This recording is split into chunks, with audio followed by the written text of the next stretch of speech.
Vacances à Hammamet. L'année 2024 a bien commencé, mais au bout de 3 mois, mon collègue avec qui je partageais les tâches quotidiennes a trouvé un autre meilleur poste et est parti. Il leur a fallu 6 mois pour trouver un remplaçant. Finalement, Adrien arriva de Transylvanie. Mais il faut encore 3 mois pour pouvoir me remplacer. Près d'1 an sans vacances. J'étais vraiment très fatigué et stressé. Mais mon heure était venue et j'ai pris 2 semaines de vacances, à la mi-décembre. Je suis allé à l'agence de voyage et j'ai acheté un forfait vacances tout compris à Hammamet en Tunisie. Le premier problème est survenu juste après l'avoir payé. L'agent de l'agence m'a dit que le vol était à 6 heures du matin. Je devais être à l'aéroport à 4 heures du matin. Je déteste me lever tôt. Toute l'année, je m'étais levé tôt, à 7 heures du matin. Mais en vacances, c'est du masochisme. Je me suis dit que je ne me lèverais jamais, jamais si tôt pour un vol. Je préfère changer de destination. C'est moi qui paie. Le jour du départ, je n'ai presque rien dormi. J'ai pris un taxi pour l'aéroport et j'ai fait la queue. C'est incroyable le nombre de personnes qui ont pris le même vol que moi. Le voyage était assez pathétique. Des enfants qui pleuraient derrière moi et me donnaient des coups de pied à mi-chemin. En plus de cela, j'ai été touché par une dame très grosse qui m'a à peine quitté la pièce. 3 longues heures de vol. Mais je ne voulais pas me fâcher, j'étais en vacances après si longtemps. À votre arrivée à l'aéroport de Tunis, passez le contrôle d'entrée. Le garde-frontière était malade et n'arrêtait pas de tousser. Je lui ai donné mon passeport et il a toussé dessus. Il m'a rendu le document avec un tas de gouttelettes remplies de virus. J'étais énormément dégoûté. J'ai nettoyé mon passeport du mieux que j'ai pu et j'ai cherché la navette pour mon hôtel. Déjà dans le bus, j'ai commencé à me sentir mal. J'avais mal à la gorge. Je me suis dit que je n'avais besoin que de quelques heures de sommeil et de quelques jus d'orange pour récupérer. Je suis naïf. J'ai dormi jusqu'à l'heure du dîner et je suis descendu au buffet. Tout avait l'air super. J'ai eu un bon dîner, plusieurs desserts et puis un rhum, tout était inclus. L'estomac plein, je me suis endormi.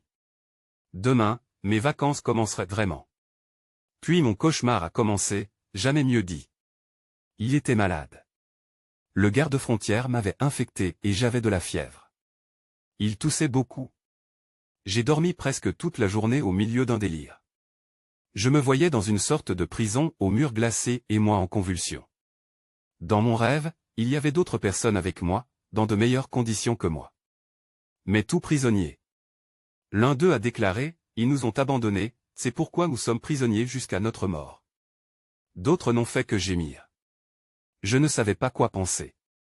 De temps en temps, je me réveillais et je voyais ma chambre d'hôtel. Mais je retournais dormir et je retournais dans cette prison froide et humide. J'ai beaucoup transpiré et je me suis forcé à descendre 1 fois par jour au buffet pour manger quelque chose.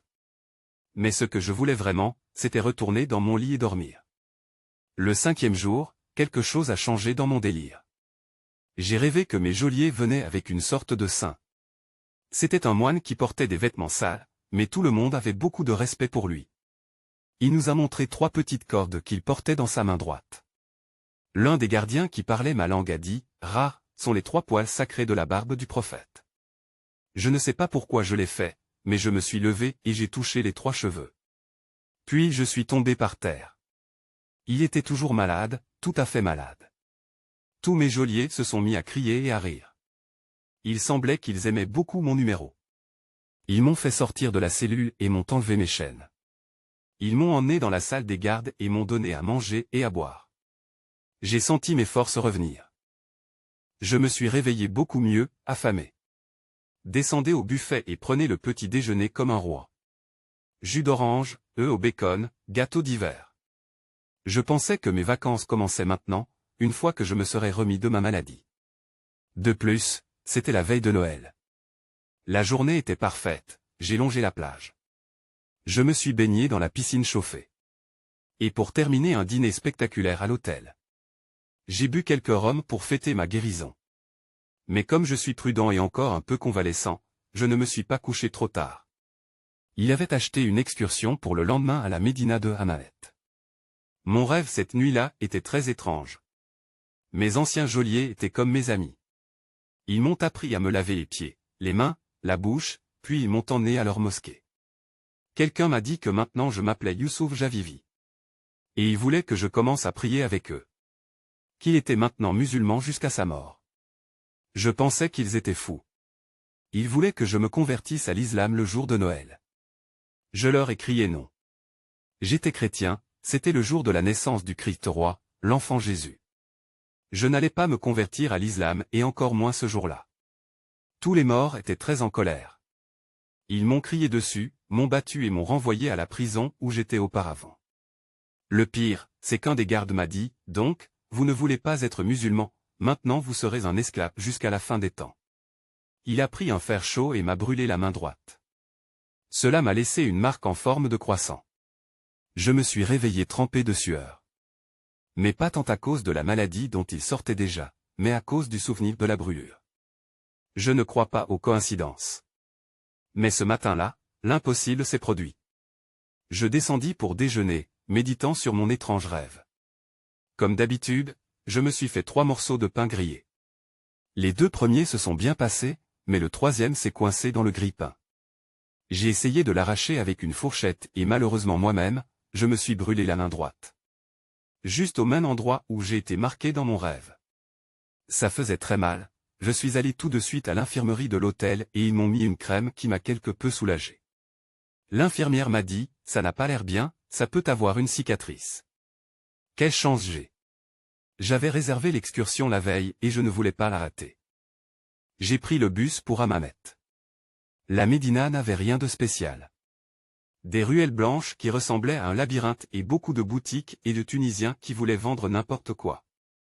Acheter une cartouche de tabac pour un ami pour 33 €, 3 paquets d'épices et quelques aimants pour réfrigérateur. Il n'y avait rien qui m'intéressait. Il me manquait une bouteille d'huile d'olive, mais l'une des personnes de la visite a pris la dernière avant moi. Je n'ai pas eu beaucoup de chance. La visite s'est terminée à la forteresse de Hammamet. Y apparaît sur toutes les photos de la ville. C'est beau mais petit et froid car c'est à côté de la mer et toute l'humidité colle au mur. Quand je suis entré dans l'une des pièces, mon sang s'est gelé et j'ai eu un fort mal de ventre. Le guide m'a demandé si je me sentais bien et j'ai dit que oui, c'était déjà arrivé. Je suis rentré à l'hôtel et je me suis reposé pendant quelques heures. Je suis descendu pour le dîner, c'était le jour de Noël et l'hôtel avait préparé un menu spécial. Une soupe de poisson et de saumon très savoureuse. J'adore ce type de nourriture, mais je ne me sentais pas très bien et j'ai à peine mangé. Je suis monté de bonne heure dans la chambre et j'ai dormi de nouveau. Les cauchemars sont revenus. Il était de retour dans la même cellule, mais pire qu'avant. Mes gardes m'ont battu sans raison, ils m'avaient enlevé ma couverture et je n'avais qu'une poignée de dattes pourries à manger. Je me suis réveillé plusieurs fois la nuit avec d'horribles douleurs à l'estomac et de la diarrhée. J'ai passé encore 3 jours fatalement. Tout ce que j'ai mangé a duré quelques minutes dans mon estomac et j'ai dû retourner aux toilettes. Je n'avais plus de papier toilette et j'ai dû utiliser un tuyau d'arrosage que tous les services dans les pays musulmans ont. Le jour de mon départ approchait et je n'étais pas tout à fait sûr de pouvoir voyager. Mais je ne voulais pas rester dans cet hôtel. Cette même nuit, j'ai fait un rêve plein d'espoir. J'ai vu un vieux moine avec une barbe blanche. Il n'était pas musulman parce qu'il avait une croix blanche sur son manteau gris. Je parlais à mon geôlier. Il lui dit qu'il est malade et qu'il va bientôt mourir. Un chrétien mort ne vaut pas d'argent. Cela ne valait pas non plus les 30 dinars d'argent que le gardien exigeait. Je ne lui donnerais que 3 dinars ou rien. Le mort accepta. Je me suis mieux réveillé. J'avais toujours mal au ventre mais je n'avais plus la diarrhée, maintenant j'étais constipé. Le bus est venu nous chercher tôt, à 7h30 du matin. À 7h, je suis descendu prendre un café. Rien n'est entré dans mon estomac à cause des nerfs. Pour être honnête, j'avais peur qu'il m'arrive autre chose et que je ne puisse pas quitter Hammamet. À côté de moi, une vieille dame prenait son petit déjeuner avec son mari.